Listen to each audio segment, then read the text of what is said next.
Hi, my name is Alexa Casey. I'm here today to talk about the dynamics of how whites can play a constructive role in addressing the problems of racial trauma. My goal is to propose different ways for white people to think about racism and the positive impact that they can have today.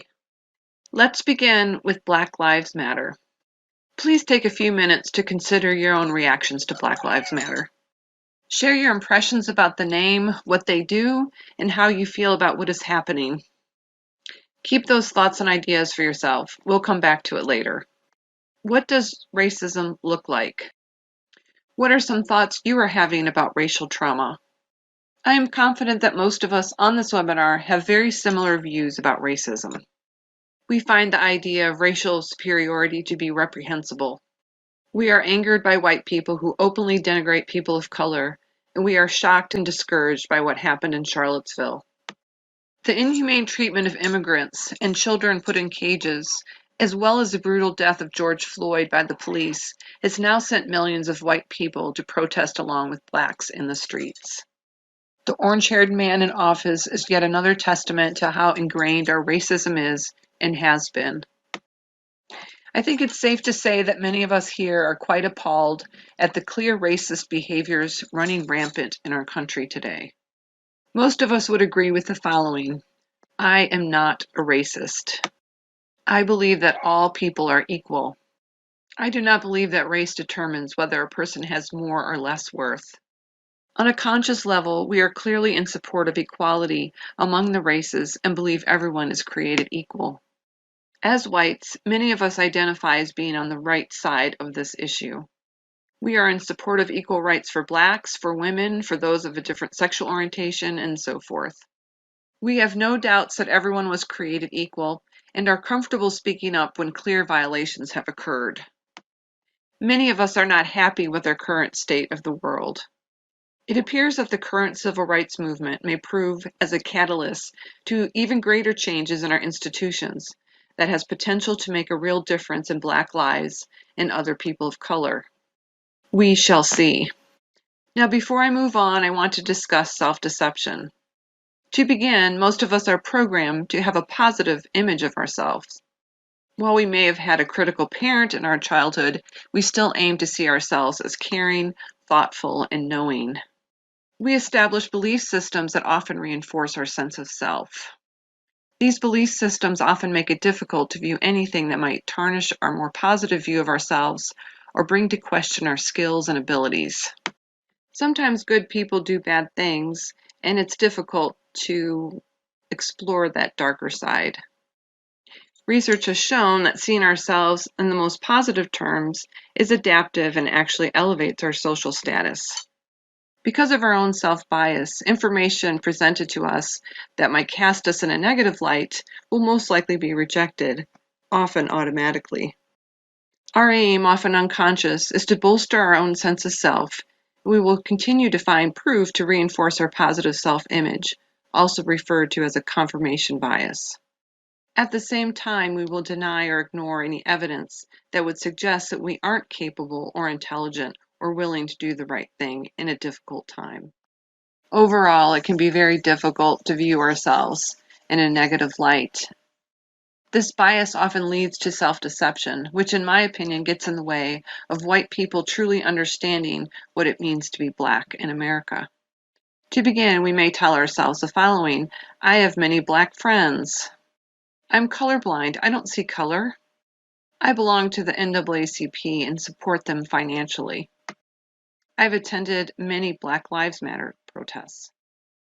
All of these ideas reinforce our positive image of ourselves as being on the right side of race relations, but they do little to help us understand what is happening and how to approach the problems of institutional and systematic racism in America.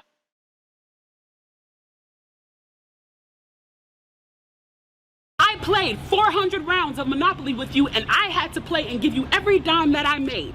And then for 50 years, every time that I played, if you didn't like what I did, you got to burn it like they did in Tulsa and like they did in Rosewood. How can you win?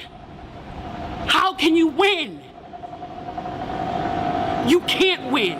The game is fixed. So when they say, why do you burn down the community? Why do you burn down your own neighborhood? It's not ours. We don't own anything. We don't own anything.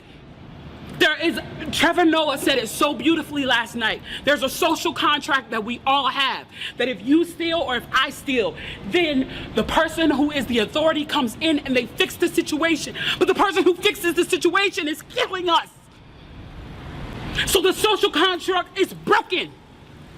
And if the social contract is broken, why the f do I give a shit about burning the Football Hall of Fame, about burning the Target? You broke the contract.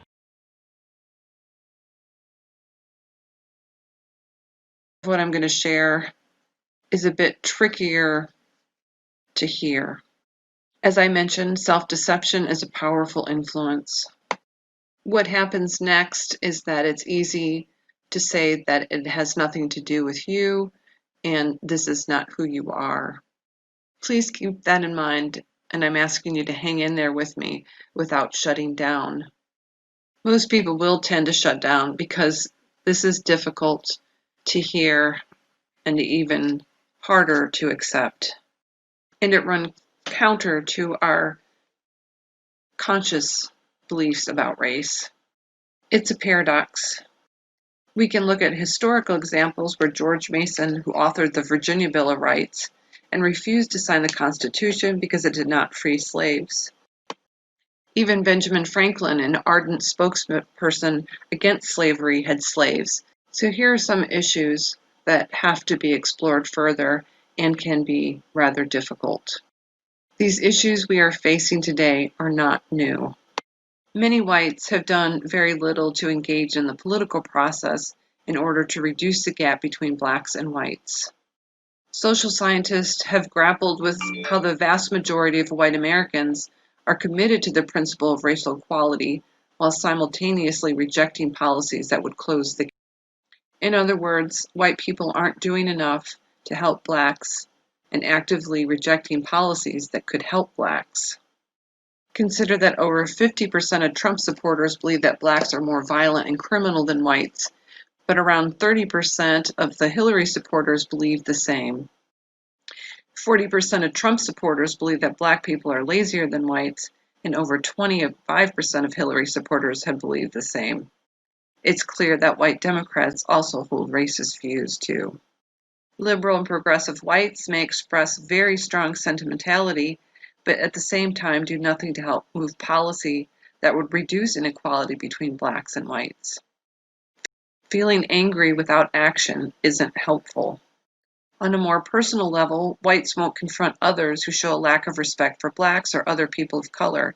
They often look the other way when people share off-color or racist jokes. Staying out of conflict or being quiet doesn't support blacks.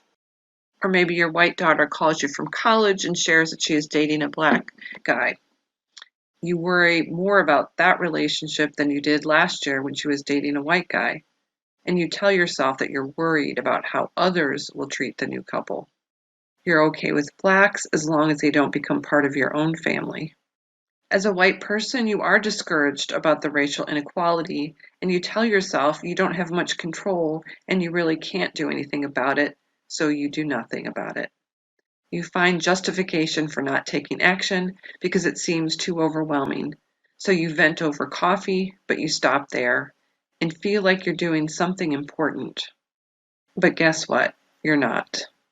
The area that is much more difficult to work through are the unconscious beliefs that we have about race and that we have had from our conditioning, from our own upbringing.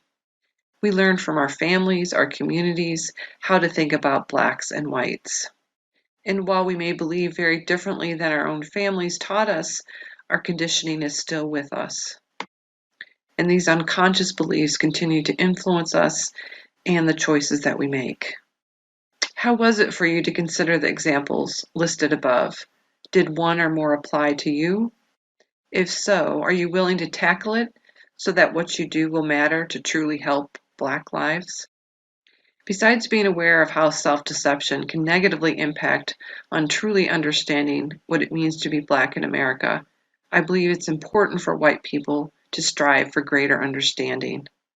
not to assume they know what it means to be Black in America. I'd like to share a brief story about myself and my own ignorance. Recently, I read a book by Matt Rudd called Lovecraft Country. Atticus, a Black man, embarks on a road trip across 1950s Jim Crow America in search of his missing father. When driving from one place to another, Atticus had to be very aware of being pulled over by the police because it was extremely dangerous. It was not just the police, but other whites as well that he ran into. The author provided very specific detail about all the things that Atticus had to anticipate in order to deal with the police when he was pulled over, where to keep his hands, what to say, what not to say. I was shocked to learn about how something that seemed so simple, driving from one place to another, could be so dangerous. What I also was very surprised about is that I had never really considered how terrifying this must have been for Blacks who were just trying to survive. Living a normal life, but not really living a normal life. The blatant disregard for them as human beings was maddening. I was ashamed that I didn't have a clear understanding about what it meant to be Black in America until reading this book. I suppose I had in an abstract way, but I didn't really get the details that I did when reading this book and how frightening it must have been just to drive in the 50s. But really, has that changed? In reading this book, I understood that I knew very little about racial trauma, and I had a lot to learn. Another difference is that I was reading a story at my leisure, but I realized it's real life for Blacks who have to deal with these threats on a daily basis. While it is fiction, Matt Rudd clearly highlighted truth about being Black in America during Jim Crow, and it made me realize how much more Blacks have to think about, plan for, and manage. This, on top of all of the other inequity they are dealing with in our system. Blacks have to act in order to ensure that whites are comfortable. Some of the unwritten rules might include don't get too angry, don't act too smart, be agreeable, smile, etc. Even our two-term Black president had to work hard to appear unthreatening, loyal, and generally happy with a limitless capacity to forgive. As a white person, we don't have to worry about the same things that Blacks have to worry about. Here are just some examples. Being wrongly accused for murder and going to jail without representation, being refused for a mortgage, being refused for service from a store, being ridiculed for being a different race, being told that they're less intelligent. All of these are completely invisible to white people, and not knowing that it exists is part of the problem. Without the knowledge, it makes it difficult to truly understand what it's like to be Black in America. At times, there are things that we might say to ourselves that prevents greater understanding. For example, it doesn't help to say, my other Black friend is fine with this. Why do Blacks use the N-word and I can't? We had a Black president, it's all good now, right? These statements again reinforce our image of ourselves and prevent us from true understanding. In my opinion, it's not enough to be on the right side of the issue. We need to understand, listen to the problems, and recognize that while we are equal, we do not have an equal playing field. As whites, we do not understand the rules in the same way because they do not apply to us. We do not have to think ahead and plan in the same ways. For example, we don't have to talk with our children about how to handle racism. It can be a choice for whites, but not for Blacks. But along with understanding and truly listening, we need to act and do things which support equality and work to make lives for Blacks better than they are. We must be active participants in creating social justice for Blacks, not just have the correct position on race equality. It takes time and a willingness to be uncomfortable. I hope you felt a little uncomfortable today. If you did, that is a good sign. It is the right beginning. Here are some steps to address our unconscious beliefs and begin to truly deal with aspects of race. First of all, be willing to see it. Work beyond the ideas you have about race. Be willing to explore your own background and conditioning. Be willing to ask yourself the following questions. What did you learn about race growing up, and from whom? Were there conflicting messages from different cultural subgroups or individuals in your life? What did you do with that information? How did it shape you? Do you believe people of color when they describe experiences of discrimination? Teach yourself more about race. Listen. Ask questions. Don't shut down if the information is difficult to hear. Act. Do something different. Be an anti-racist. Dr. Jones referred to it in his presentation. There's a good list. Go through that list. Now let's go back to what I originally asked you to do. Look at what you said about Black Lives Matter. When I first heard the name, I thought that a different name would work better. The retort of all lives matter seemed too easy. However, considering the real-life experiences Blacks go through, the inequity in the system, the blatant racism by exclusion, and being treated less than, and all the racial trauma we spoke about today, illustrate how Black lives don't matter. And then I realized that Black Lives Matter is the perfect name. And it makes complete sense to me now. I hear it now as a positive message to remind us that together we can work to make Black lives matter. As whites, we must work together with Blacks and be willing to use our privilege to make Black lives better. It's not enough just to be on the right side. We all need to be as angry about these policies that cause inequities for Blacks as if they were happening to us. We need to be in it together. Action is needed, not just understanding. Once we have created policies and institutions that generate genuine equality and help Black lives matter, we can dispense of the group completely because we have accomplished our goal to ensure that Black lives matter in the United States. We have a lot of work to do.